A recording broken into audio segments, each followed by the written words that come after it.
so much yellow. Yeah. Yo. Oh, we gotta do. Hold up. We're out of practice. Here it is.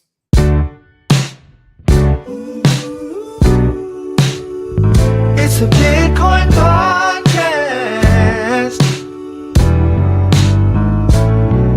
The only one that's making your money is you. Listen to the Bitcoin podcast.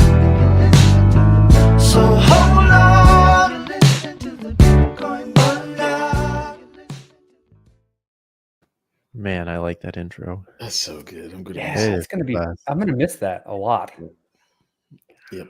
Hey everybody, welcome to the Bitcoin podcast. This is episode one of the last ones. I don't 398. even 398. Wow.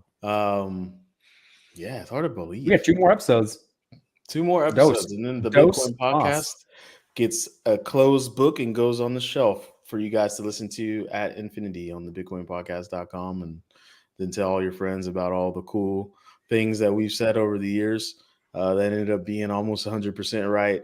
But we're not going to toot our own horn. But if you subscribe to our class, we could show you how to be right too, just for a small fee of $500 a month, and we'll show you how to be right. No, I'm kidding. I'm not a trader. I don't do those things. Anyways, I'm the host that talks first, D. I talk second usually. Dr. Corey Petty. And third, Jesse Broke. And today, what we're going to talk about is,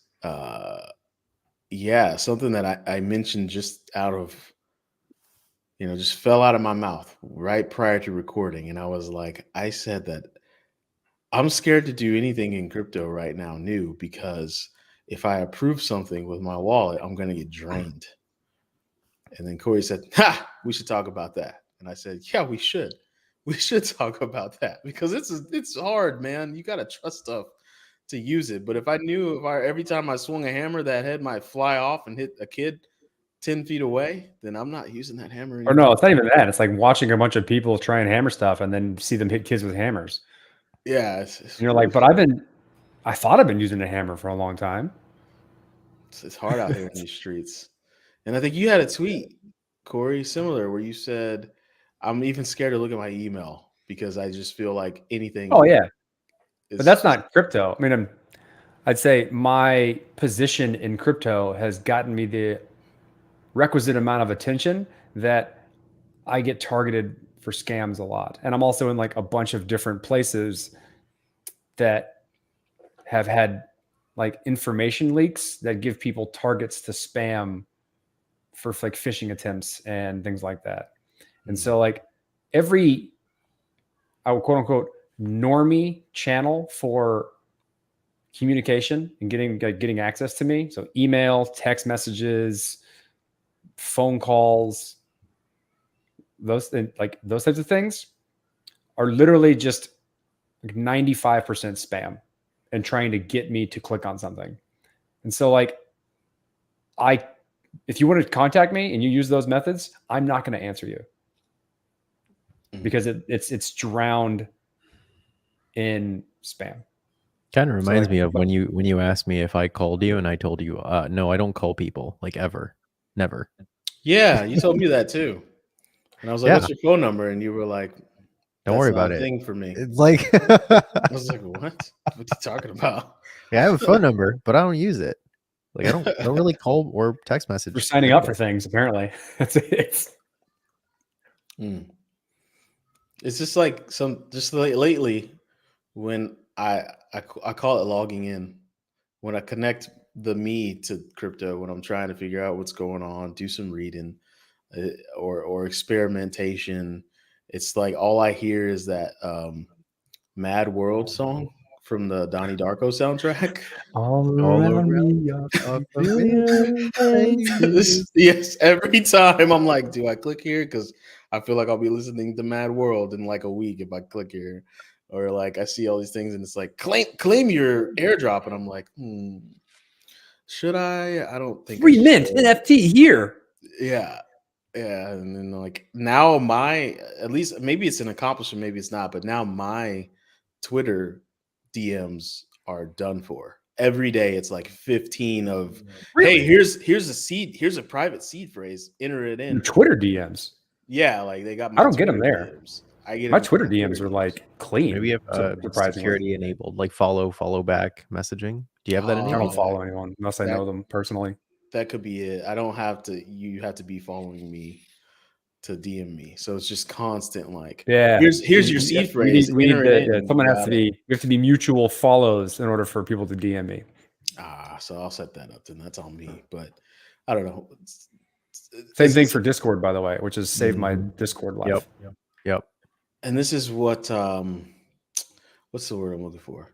Oh, we were using it in a previous recording that we've done, and it's like standards, right? Like if something can prove that it's been built with a certain standard, then we all can rest easy, right? Like Yeah, but at the same time,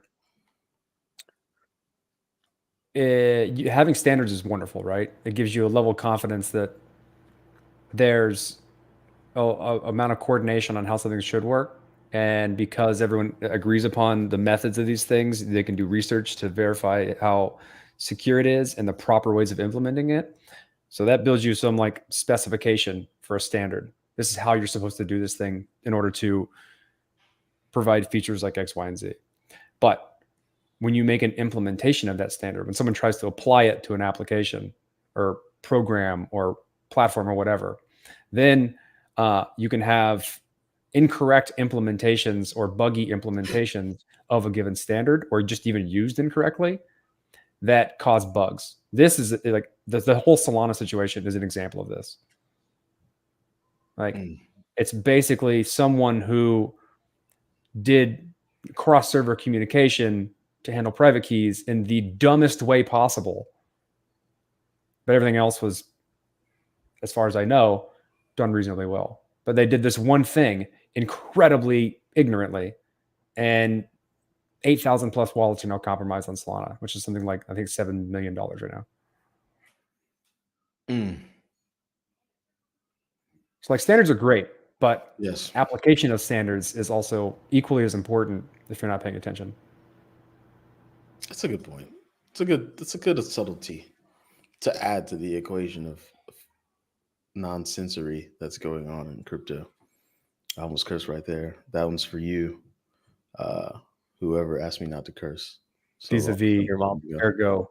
Yeah, it was my mom, it was my dad, it was Wayne, it was pretty much everyone who listens. Everyone you know has asked you to stop like, cursing. You don't curse that much in real life. And I was like, it's not real life. It's a podcast, baby. No, I'm playing. We all see how Senior Alex Jones is trying to play the "that's not me when I'm talking" card right now. Oof. That's probably the like a silver lining of the current state of the affairs in the world right now is watching Alex Jones just like die in a fire. Oof. It's so satisfying. What's going on? I don't know. He's being like put on the stand and he's burying himself, and then his lawyer just released all of his private emails on accident and like the financial statements of InfoWars on accident to the defendant. And now they have access to all those things. And he's like, and the guy's like, oh, whoops. Shouldn't have done that. What was the court case? What's going on? I don't know. Like Sandy Hook was an issue. I don't know what it is. Probably January 6th. It's very related stuff. But in the process of that, they've just like dismantled all of the dumb bullshit he's said over the years. So I kind of pinned what's happening recently because I noticed it subtly at the grocery store. Remember how when we were all younger and you're in the line at the grocery store and you see the tabloids and they're like, alien marries woman in the farm. And you're like, what? That's stupid looking. And it had like a guy in an alien suit and he was hugging a woman. And then, I don't know, maybe this is just me, a very specific scenario. And I looked at my mom and I was like, Mom, check it out. That alien married a woman. She's like, no, that's silly. Those are just the tabloids. They're written to get attention. And I was like, oh, okay. So that's the dumb section of, only dumb people buy those things. And so I think the tabloids have found a way in the mass of the internet to exist without existing and just everything is tabloids. And people figured out, and Alex Jones is one of them. He's just a tabloid. That's all he is he just says a bunch of fake stuff, Jesse. And he get paid. At one point, he was making paid. over $800,000 a day. Just saying a bunch of fake. He was saying stuff like there's frog people that are wearing human suits in Congress. But the problem was he was right about a few things over the course of the decades he's been doing InfoWars. So like that's all people point to. Yeah. So I'm gonna put some headphones on. I think I'm getting an echo.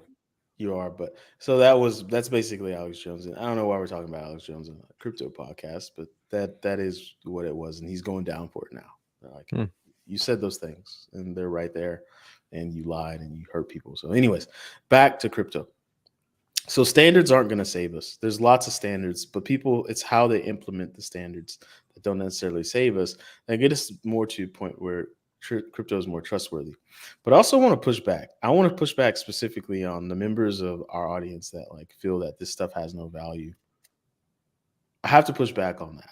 And the reason I push back on that is today I was in the middle of a conversation with someone. I just glanced at MSNBC, and instead of there being stocks on the bottom ticker, it was all crypto tokens. It was like 20 crypto tokens in a row on the bottom ticker of MSNBC: Bitcoin, Ethereum, Dogecoin, Solana, Litecoin. They were all up there with the little green triangle going up or the red triangle going down, just scrolling across the bottom of the screen. And I was just thinking to myself while this person was thinking that they were talking to me, I was like, okay, so crypto obviously has value to a lot of people because nobody is taking the time to make it a daily part of everybody's conversation if it doesn't have value. So there's some stuff going on in crypto right now that we probably can't even fathom that, but it's got to be on the front of somebody's radar. If it's on the bottom of Fox Business and MSNBC and all these other shows. I mean, that's it. I just want to make a statement there. Just babbling. Yeah. Finance, man. What does it mean that hashing out stuff? Talked about hashing out stuff. Mm-hmm. Yeah. What does it mean that that Coinbase is the trading partner of BlackRock? Our robot overlords are getting one step closer. That's what it means. So I take it as. What does that mean exactly? I'll try to read the article real quick. Because like what BlackRock manages like everybody's 401k. Everything. Yeah, like BlackRock manages everything. Yeah, like what are they like? Assets under management is like 9 trillion, something like that. It's a lot. I thought it was 21. Nah, really? Could be. I know. I think it's double digit. 10 trillion. So that means that like if they want to invest in crypto, they're using Coinbase as the vehicle to do that, correct? Is that what that means in terms of trading partner? I don't know. I have no idea. Speculation Station. Let's do it. I can read a little bit of the article if you guys are down. Over the past few years, Coinbase has played a central role in developing and strengthening crypto markets as the safest and most trusted blah, blah, blah, blah, blah, blah, blah, blah, blah, blah. Built for institutions, Coinbase, sorry, anyone listening? Built for institutions, Coinbase Prime integrates advanced agency trading. Blah, blah, blah. Here's a quote. Our institutional clients are increasingly interested in gaining exposure to digital asset markets and are focused on how to efficiently manage the operational life cycle of those assets. BlackRock is trying to be a whale. And they said, right? It's in the comments here. I said, they ain't trying. They're doing it. Yeah. So I read a little bit of another article from CoinDesk. That one was from Coinbase's blog. CoinDesk, which can't be considered an article, I guess. It's a blog post. But Coinbase said that a lot of it showed them because I think it's just the liquidity, right? They're looking for liquidity, and meme coin traders are leading the liquidity in crypto right now, which people are like, ooh, couch coin? Yeah, I'm going to trade that for cheese coin. The way I imagine the backroom conversation happening with BlackRock wanting to get into crypto and then finding the appropriate vehicles to do so.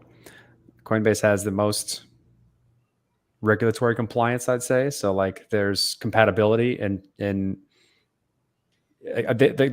they for sure have a very large section of people who do risk assessment within BlackRock. And they have frameworks in which they need to comply to in order to actually participate in something. I would imagine Coinbase, if not them cracking in the United States, complies to these things the most.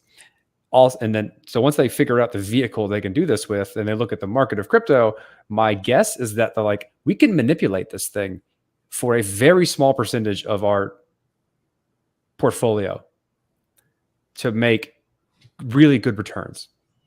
Why don't we just do that? Because there's no regulation associated to manipulating these things yet. Yeah. Like, But tell me how that's wrong. They got slapped with a $12 million fine in the past, I believe, or maybe a $2 million. And then Robinhood got that $30 million fine for not having. Who did? Coinbase? Bro, Robinhood. Those fines so are. Coinbase has had, I think, at least 2. Oh, who cares? What does BlackRock care?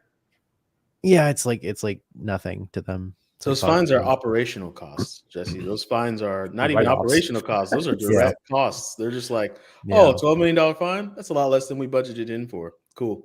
Keep it's so it interesting. How we made 300 million, so cool.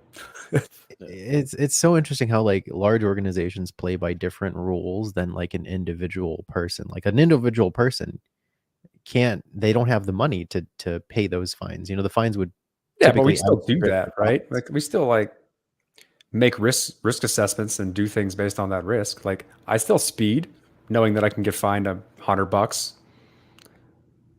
And when it happens, I'm like, guess, you got me. All right, whatever. Or like I still do things with like credit and handle the interest payments because the amount of money I make or the value I get from using credit is more than the interest payment. Mm-hmm. People still take out loans because they can make more money, hopefully, based on the risk assessment from the loan than the interest payment of that loan. Like it's the same thing. It's just on a much, much, much larger scale that is large enough to manipulate the market in which they're participating in. Me doing whatever the bullshit I'm doing isn't rocking any boat whatsoever. No one gives a shit if I make 1,000x on anything because the actual numbers are so small compared to the amount of money participating in that market.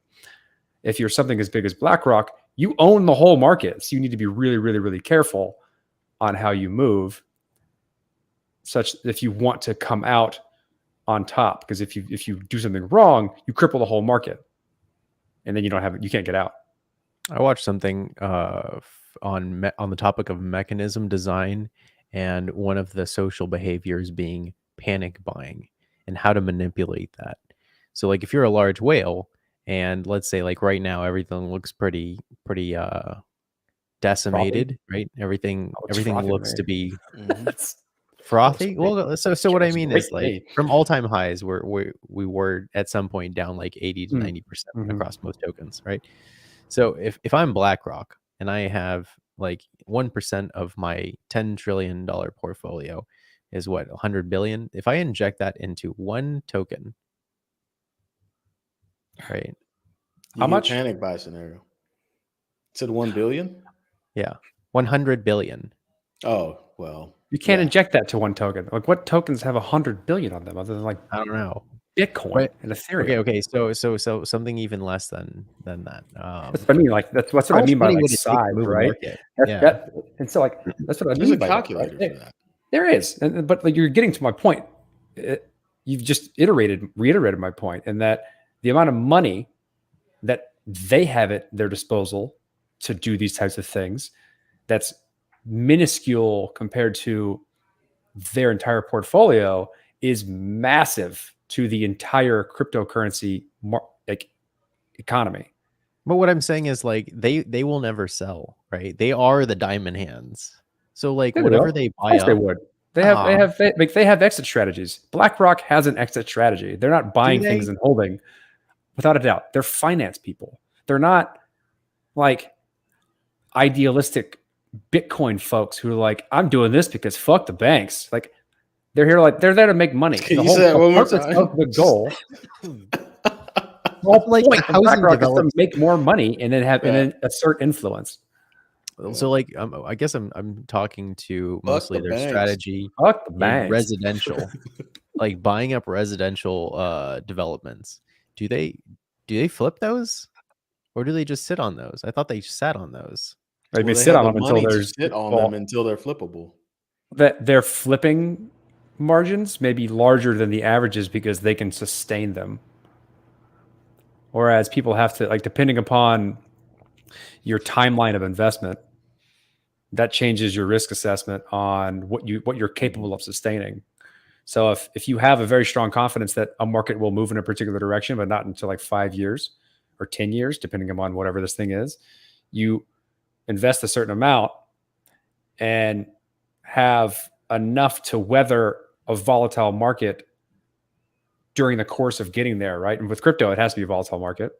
But like, think about housing, right? Say you just like invested a shitload in housing right now because you think it's in 20 years, it's going to blow up. Well, it's going to crash before that. So you need to be able to sustain that. Yeah, that's one of the things that or you wait, or you induce the crash, then you buy it up. Yes, if we're talking about investing, I did read Warren Buffett's book, the very popular one, and It's sunk in, huh?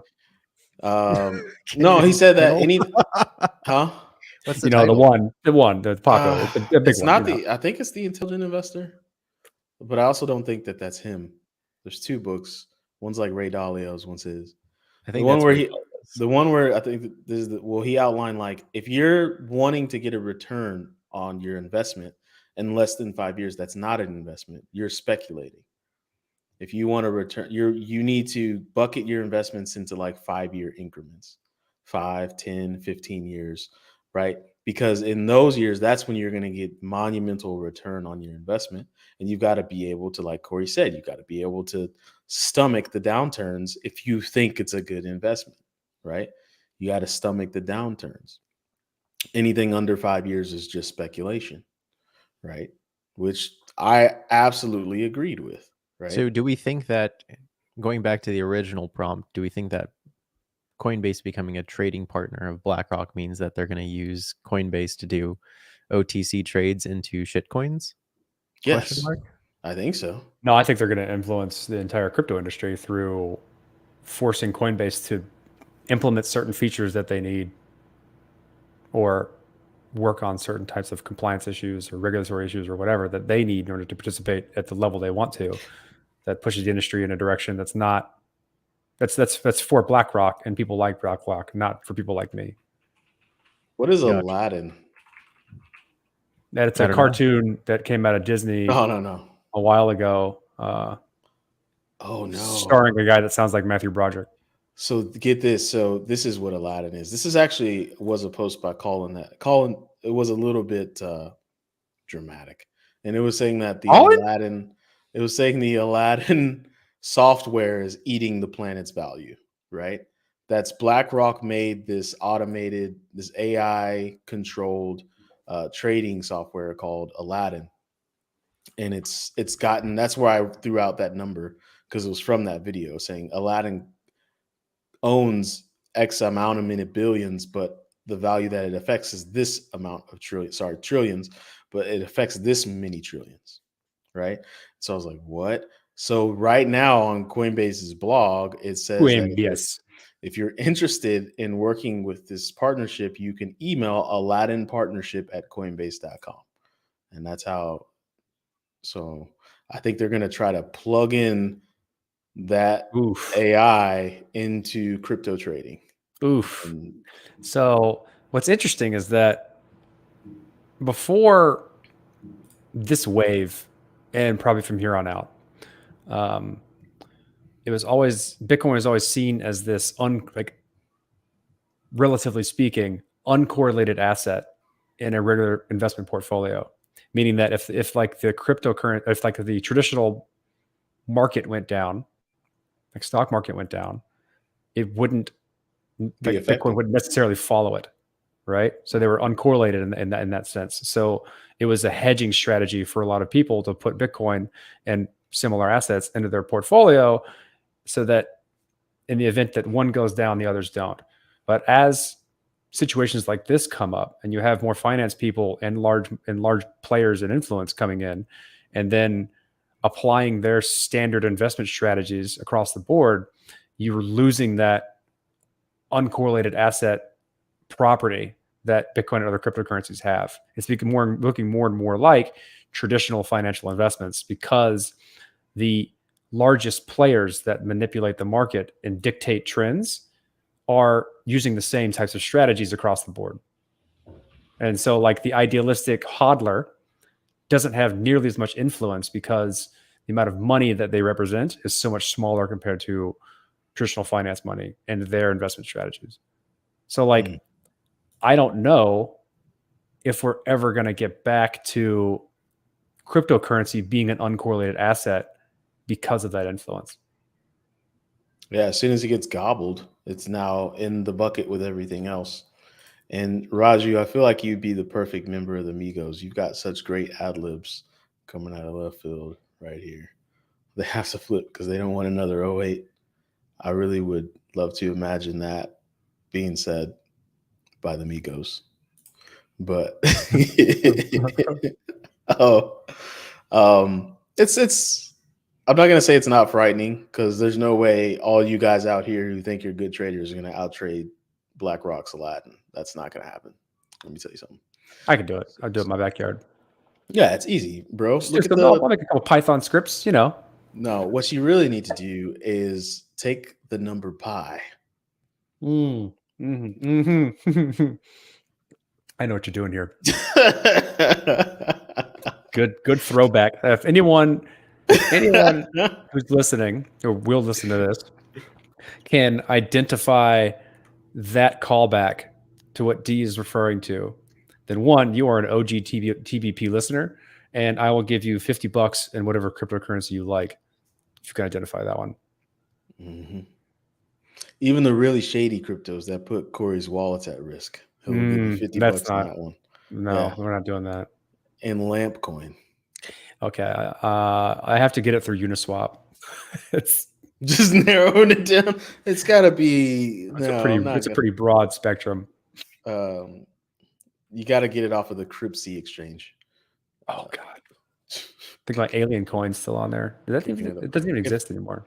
Some of the shady stuff that I've done was like, oh man, when you go back in time, go back in time and talk about our early mining days.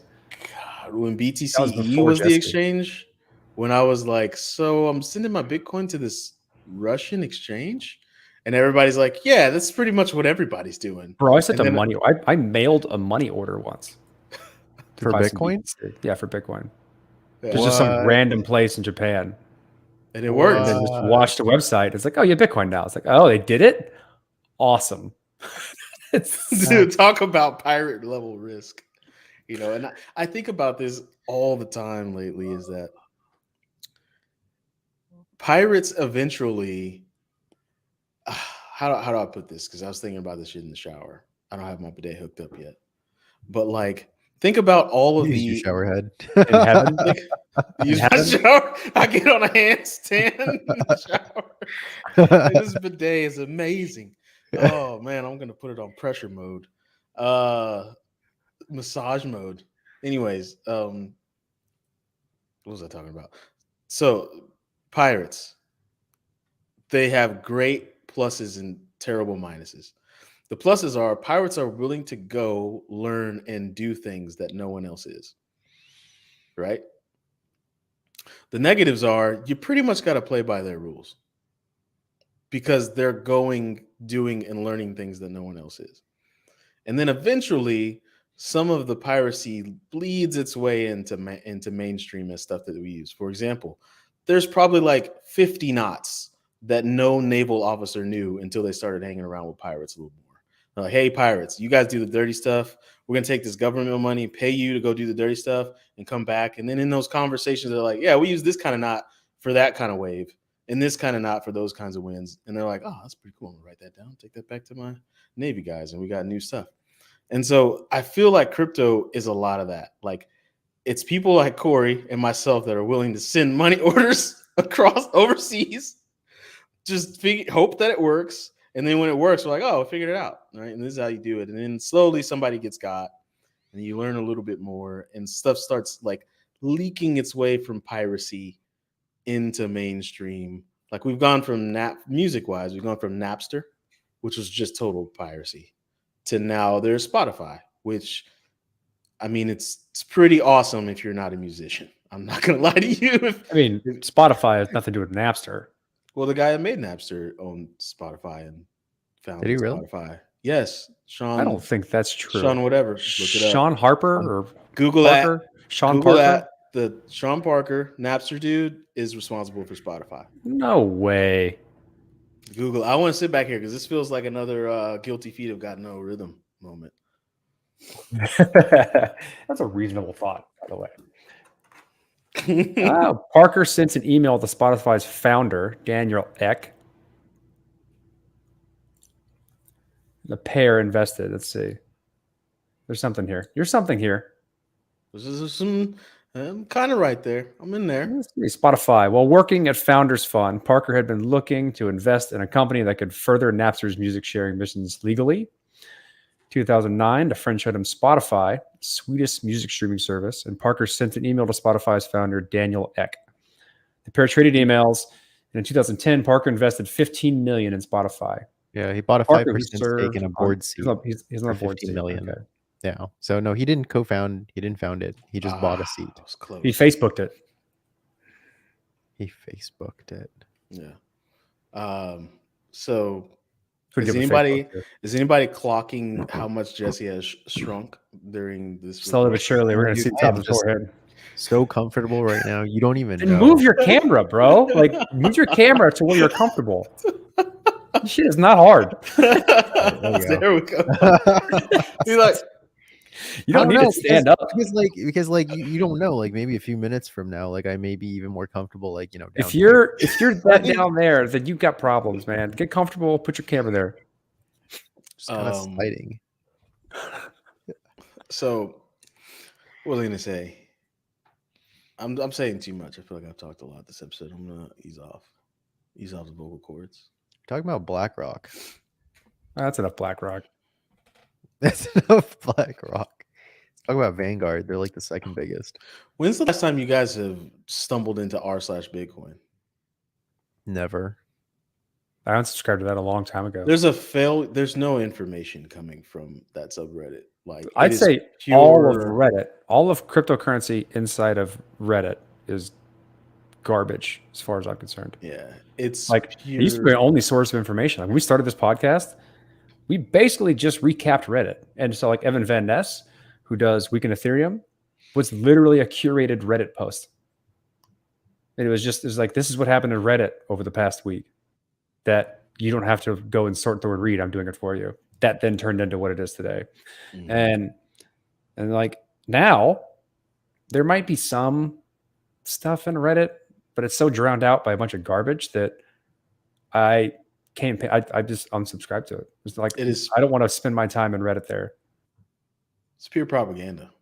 Pure. Like, it's like, or just like the same dumb questions and ignorance that was there in the early days, or not, if not worse. So like if you go to like r/cryptocurrency, it's like people who don't know how to Google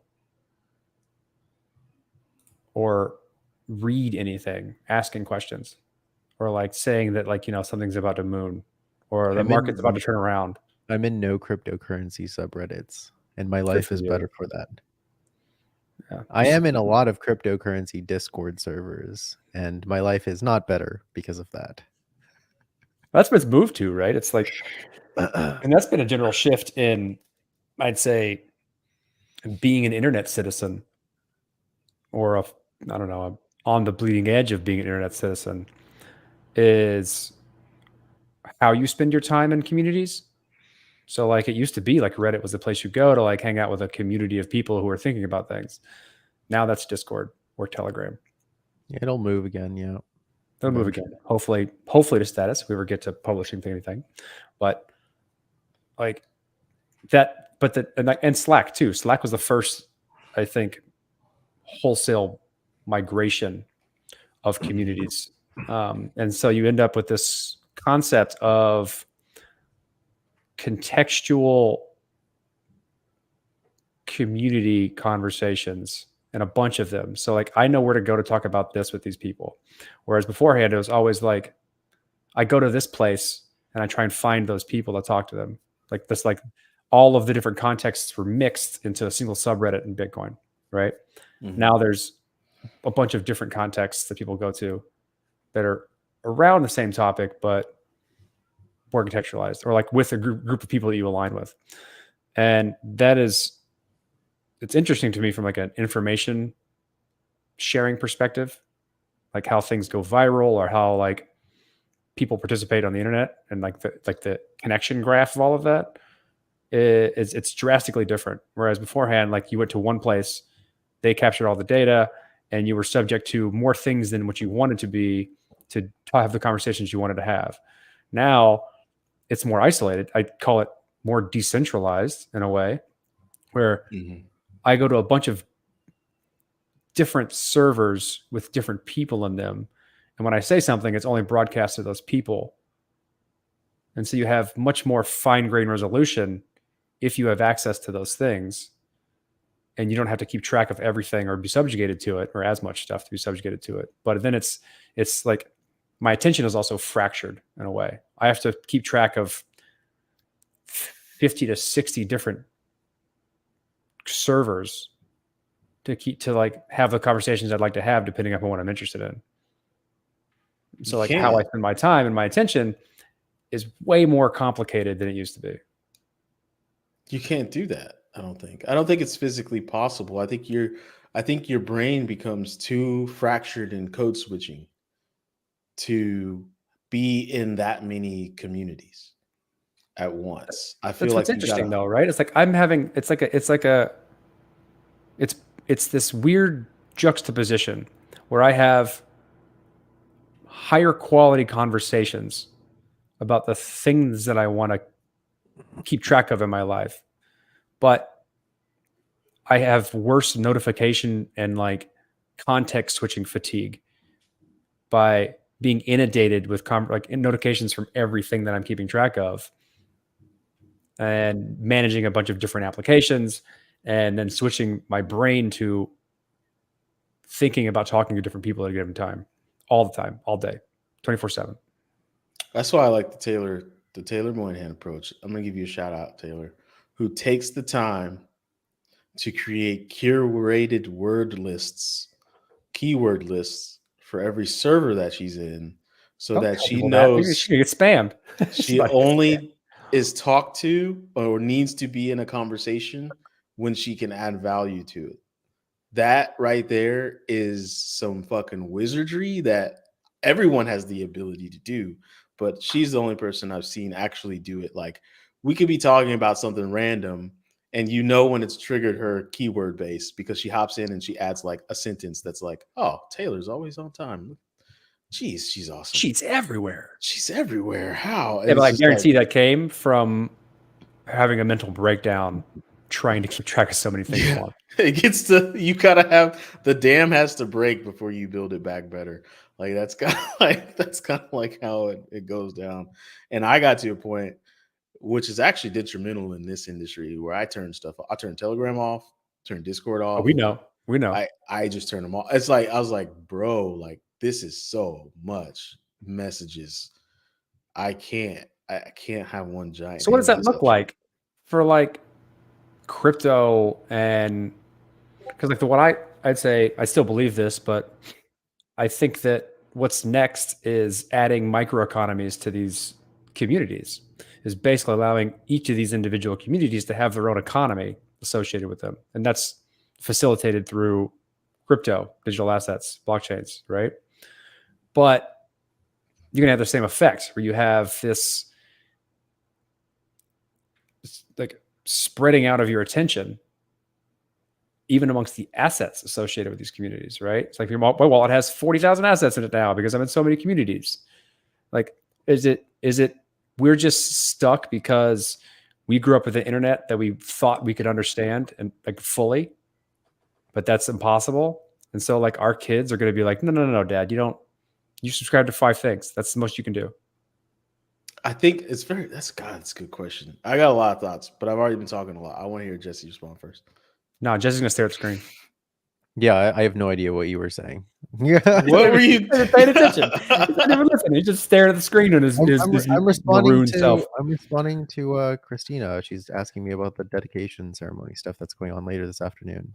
He's just here. He's here as a pretty face. Stare at Jesse. Listen to my thoughts. Nope, it's over. It's past. It's gone. All right, that's fine.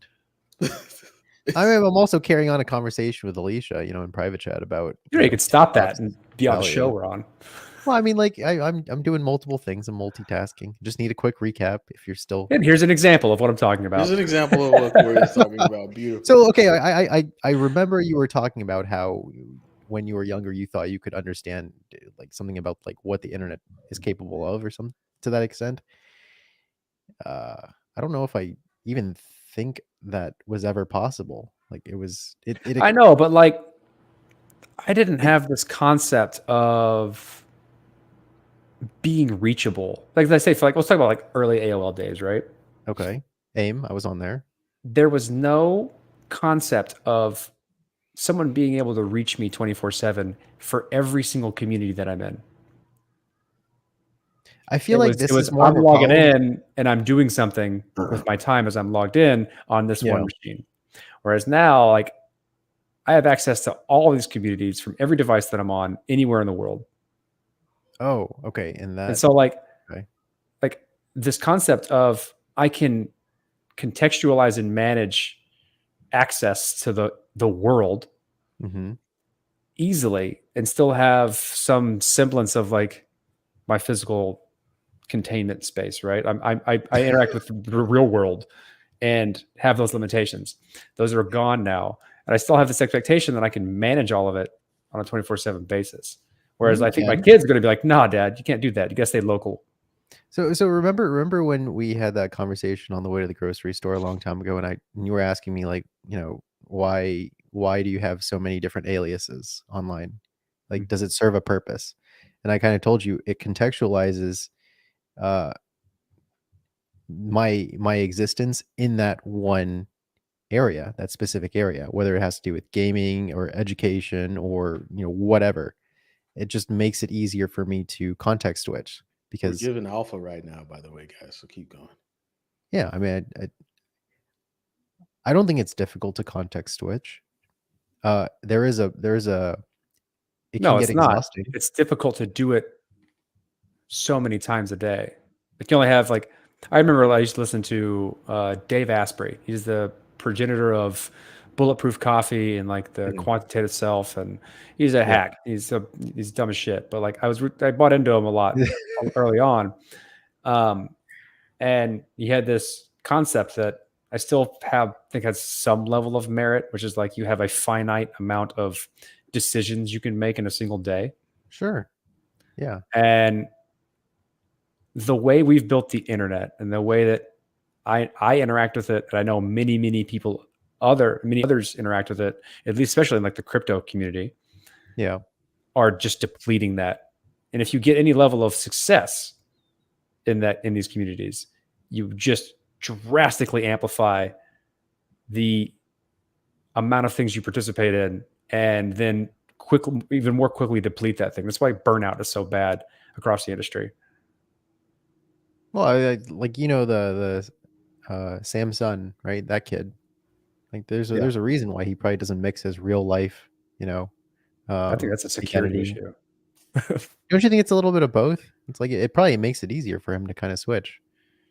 Maybe. I mean, you can turn it off. Like you ain't worried about having conversations in real life about this stuff all the time.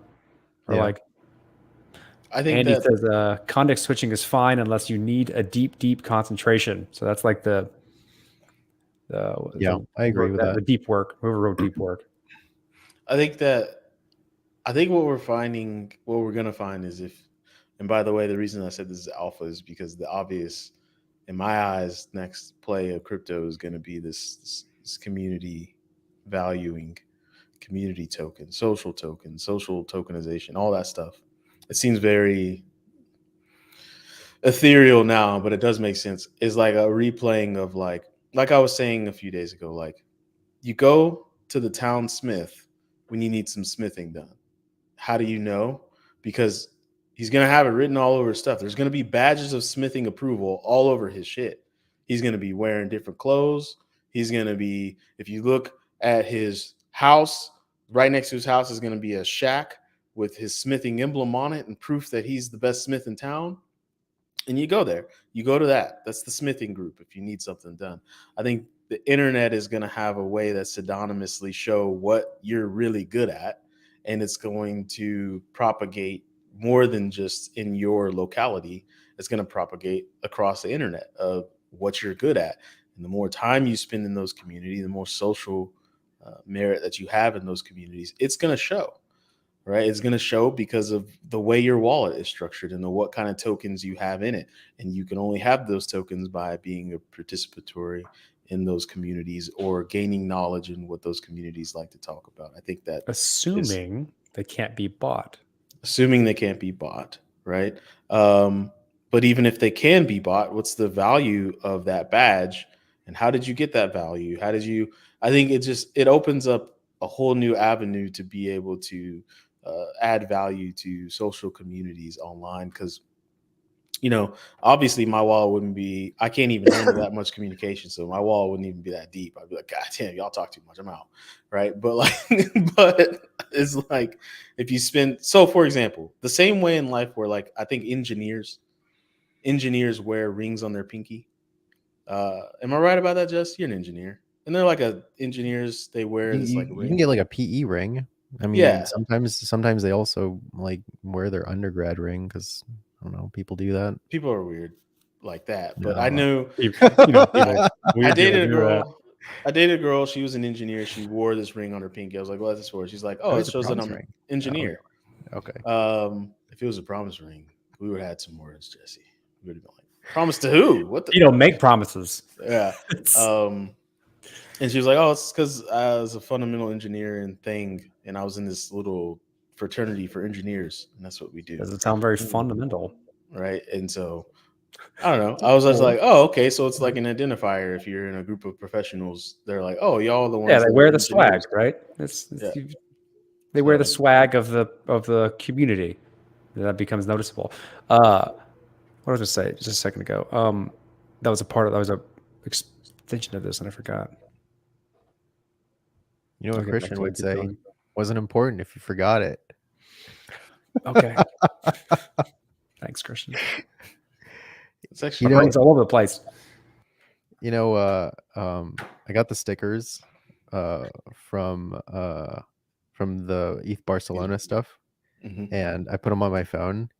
And when I lost my phone at the gym because I left it in some equipment, and I went to the patron at the front to pick up my phone, he was really friendly, and I was just like very friendly back, and I was just like, I don't know, like the stickers are pretty edgy, You think the stickers had to do with friendliness? No, I just don't know. It's just I don't know what I expected. I don't know what the connection was there. Do you think he's into some of the same stuff that you're into? I don't know. Yeah, so I don't know. It's just a random thought. I was just looking at my phone. Have you seen the stickers? No. No, I haven't. Do you want to see them? Yeah, hold them up. Here. Sorry, radio. You don't get to see these things. Oh yeah. Do I have those? I got those somewhere. It's like you turned your phone into what people turn the back of their cars into. Right? I thought it was kind of cool. That's much more understandable than I'm not gonna say I can't stand it, but it's a pet peeve of mine when people slap bumper stickers all over the back of their car. Why not? I'm like, what? You don't care about that stuff that much. Get out of here. All right, coexist. We get it. Get out of here. Dog mom. You need to put that on your car? Yeah, I'm pretty sure we'd know that you like dogs when we saw you with your dog. I don't think you need to put it on your car. But anyways, did you spark up a conversation with this patron, or you just No, I was just surprised that I didn't get a weird look. You thought that because of the stickers you're gonna get some type of here you go, weirdo. Yeah. But no, there wasn't that sort of response. Well, he didn't say it to your face. He's not gonna say it. Maybe he was thinking it. Maybe. Yeah. A lot of people don't tell you what they're thinking. That's true. You hang out with us too much. You hang out with us too much. We tell you exactly what we're thinking. He took a picture of your phone and sent it to his friends. That's what he did. Like, look at this guy. Look at this guy. Did a TikTok out of it. Interesting. So here's other news. The Bitcoin hash rate distribution is back down to reasonable. I remember the unknown amount was so fucking high like 3 weeks ago when I was like, what is going on? And then my conspiracy theory wheels started turning. I was like, what if China didn't turn it off, but told everyone they turned it off? What's going on? I was like, the unknown pool is so large. What? China. It's always anything is questionable in my life. I look directly at China. I think I've been trained since a young age. Right, we're like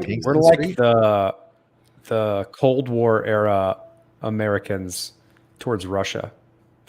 Like all bad people are. I mean, I guess we still are kind of still looking at Russia that way, but like no, this Russia stuff. All movies or like all the bad guys are Russian, and like it was a general propaganda and like sentiment across Americans was like bad no matter what.